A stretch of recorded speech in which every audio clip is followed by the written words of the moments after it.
going on, guys? Josh from soccerreviewsforyou.com, and guess what?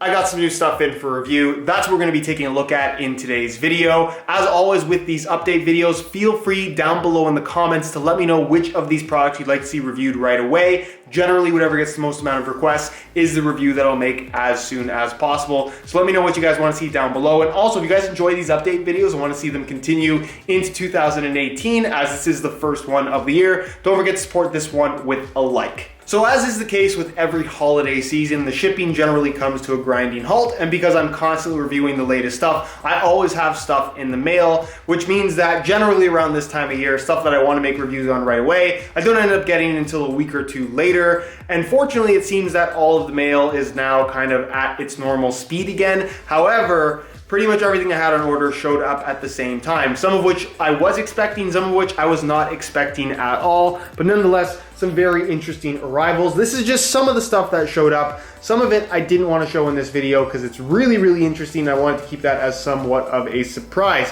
However, 13 total, 2, 4, 6, 8, 13 total pairs, I'm not wrong there, including some stuff from Mizuno that I was not expecting that we'll start off with. So you can see it does have the Made in Japan box. If you know anything about Mizuno, that is pretty much the holy grail. You can see it does not have a regular tag. It says conference sample right there. Open it up and on the inside, you'll find a pair of Mizuno Morelia Neo 2s. But what's interesting about all of these Mizunos that they sent me, I'll give you guys a look at the tag here on the inside. It actually says prototype, which is pretty cool. They're basically just samples, but you can see it says G-S-O-O-O-O-X prototype, which I think it's interesting that they call it prototype versus sample, made in Japan.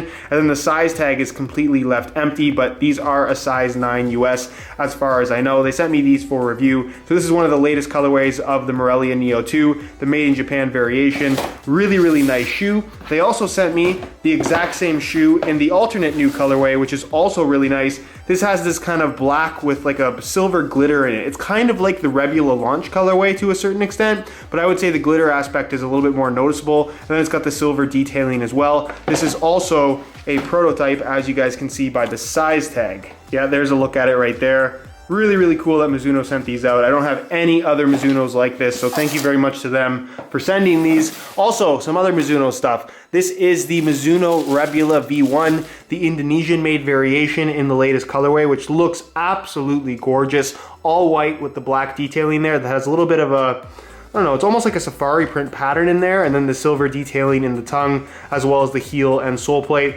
Looks absolutely fantastic, and then I'll give you guys a quick look at the tag. This one's a little bit different. You can see it's made in Indonesia. It does have all the sizing kind of listed there, the US, the UK, the Euro. And then it also says prototype, but it also says salesman, which normally it would say salesman sample or something like that. This one says both. Really, really interesting. They also sent me these guys right here, which is just a regular Mizuno Morelia, which is also a really, really nice shoe. This being an Indonesian-made pair, not a made in Japan pair, but it is the latest colorway. Basically black and white with a little bit of this kind of teal green and silver as an accent. And I'll give you guys a look at the tag on these as well. This one is more like the Regula. It's also made in Indonesia, and then it says prototype salesman with all of the sizing listed on the tag as well. But really, really nice shoe, high quality kangaroo leather. I think if you're looking for a nice alternative to a Copa Mundial, something that is just as good in terms of overall quality, but also has kind of a lighter feel and I guess a more modern type of fit. It's not a super high volume shoe. It's got like a tighter wrap around your foot. The Mizuno Morelia, if you're looking for something more traditional, is a really, really solid option that a lot of people just don't know about, especially in North America, because Mizuno is definitely not the most popular brand. Moving on, you can see I got a whole stack here from Adidas, so we'll just run through it. I've got a Copa 18.2, so this is the first takedown model in the new Copa generation, which is honestly not too far off from the Copa 17.2, just new colors, slightly different material here at the back. but it's more or less the same thing with the updated leather at the toe, which I don't believe is kangaroo leather on the 17.2, although I'm not 100% sure. Like I said, I just got these, so I basically am looking at them for the first time with you, and then it's got the same sole plate as the previous generation 17.2 did as well. put that away. Then we'll take a look at whatever this next thing is. This is a Adidas Nemesis Messi 17.1. So this, I think I featured on my Instagram a couple times, but I have not made a video on them. This is not necessarily a brand new arrival, but I've yet to show it on the channel. So if you guys did want to see a video of this Skystalker pack colorway of the Nemesis Messi, which I think is probably the best signature colorway that he's gotten in this particular shoe so far, let me know down below in the comments. That's something I can definitely make happen. Next we have, what's this? This is a Copa 18.3. So this is the second takedown model in the new Copa generation, which is admittedly a lot lower quality than the 18.2.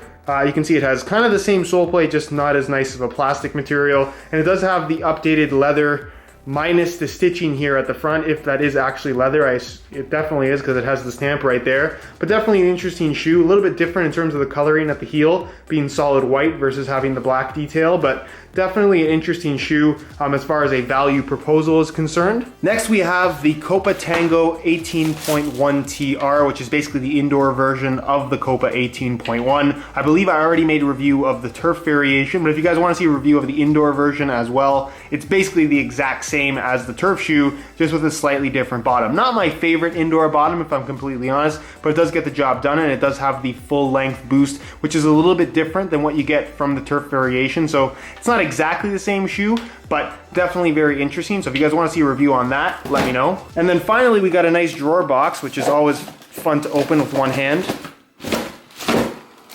There we go, and it is the laceless version, the 17 Plus Nemesis Messi 360 Agility. So let me know if you guys would maybe want to see a comparison video between the 17 Plus and the 17.1 version of the latest Messi colorway. I don't believe I've made a comparison video between the two. If that's something you guys want to see, let me know down below in the comments. Next, we have some interesting stuff from Puma. This, I believe, yep, it is what I called the Puma variation of a Superfly with the mid-cut collar and the alternate colorway of what I already did a review on. It's kind of just like a reverse, this being more navy versus having a white base. It's a really cool looking shoe. It's a very interesting design. It features their net fit system. It has an Evo knit collar, which is definitely very interesting as well. And it's just a really nice shoe in general if you're looking for a high quality indoor. $130 retail, considering all the tech. It is a full knitted upper. Honestly, isn't that bad when you're going to be paying $180 for a fully knitted upper on a Nike top end indoor. So it's a reasonable price, a very unique shoe in terms of how it fits and feels, and it's a really solid product in general. So if you guys want to see more videos in other colorways of the specific shoe, let me know down below in the comments. This next indoor is a little bit questionable, but we're going to take a look at it anyways. It is officially called, according to the label, the 365.18, I think, Ignite High Street. I assume ST stands for street. And you guys may have seen some of the press release pictures of this particular shoe. I have yet to hold them in my hands, but I know what they were. This is a really unusual looking street soccer turf shoe from Puma. It almost looks like a boot, like a physical, like almost winter boot rather than a soccer cleat. It's really unusual now that I'm holding it in my hands for the first time, and literally I'm seeing this for the first time. It's got this unusual mid-cut design with an elasticated strap. It features a turf bottom, which looks pretty straightforward, honestly. It's got this kind of camo effect to it, and it's just a really, I guess, unusual shoe. Do you guys like the look of this? Do you want to see a review on this particular product? Because I'm actually genuinely curious to try these out now. I'm not exactly sure 100% how expensive these are off the top of my head, but it's an interesting product to say the least. You guys want to see a review? Let me know. And then finally, I got two more here from Nike. These are also indoor models because a lot of you guys have been requesting to see more indoors on the channel. Fire Pack colorway of the Nike Hypervenom Felon 3 DF in the indoor variation. So a lot of you guys were requesting a review on the indoor version of the Hypervenom Felon, just because I think the regular Felon 3, specifically the low cut over the mid cut, is a really high quality shoe. Not that there's anything wrong with the mid cut, I just don't think it's worth it to pay the extra 20 bucks for what is basically just a sock attached to the rest of the shoe, and they mess up the fit in the heel because of that sock attachment. However, this does feature pretty much the exact same upper and a lot of the same elements as that really high quality takedown model, but of course with an indoor bottom. So do you guys want to see a review of this particular indoor? Please let me know. And then finally, a lot of you guys have been requesting a review of this particular indoor as well. Also a takedown model. This is the Fire Pack colorway of the Nike Mercurial Victory 6 DF, which again, I'm not personally that crazy about the DF version of any of these takedown models, but it does seem to be very, very popular. You can see that sock-like attachment, the literal sock-like attachment, and an indoor bottom. I believe I recently made a review, maybe even on the ice pack, if I remember correctly, of the Victory 6 Indoor in the low cut variation, but this is the mid cut version because a lot of you guys asked for it. So again, if this is something that you guys want to see or anything that I just showed, please let me know down below in the comments. Watch this. Ugh, that was close. Anyways guys, that is it for another update video. Please keep in mind that there is stuff that I left out of this video that I think is particularly exciting. You guys are really gonna enjoy those videos when they do end up going on the channel, so stay tuned for that. Subscribe if you aren't already for daily videos on all the latest and greatest soccer gear. If you wanna see reviews on some of the stuff in this video, leave those suggestions down below in the comments, and I'll do my best to get to those as soon as I possibly can. Any questions, as always, leave that down below in the comments as well, and I'll try to get an answer out to you. If you did enjoy the video, don't forget to support it with a like. If you're not following me on social media, Instagram especially, because I am making a very strong effort to make as many Instagram posts as I possibly can. The quality of the content I think has gone up on my Instagram over the last couple of weeks. So if you want to see a lot of stuff that you don't get to see on YouTube, Instagram is the place to check out, SR4U_Josh. It'll be linked down below in the description as well. And that's pretty much it, guys. Hopefully you enjoyed the video, and we'll see you in the next one.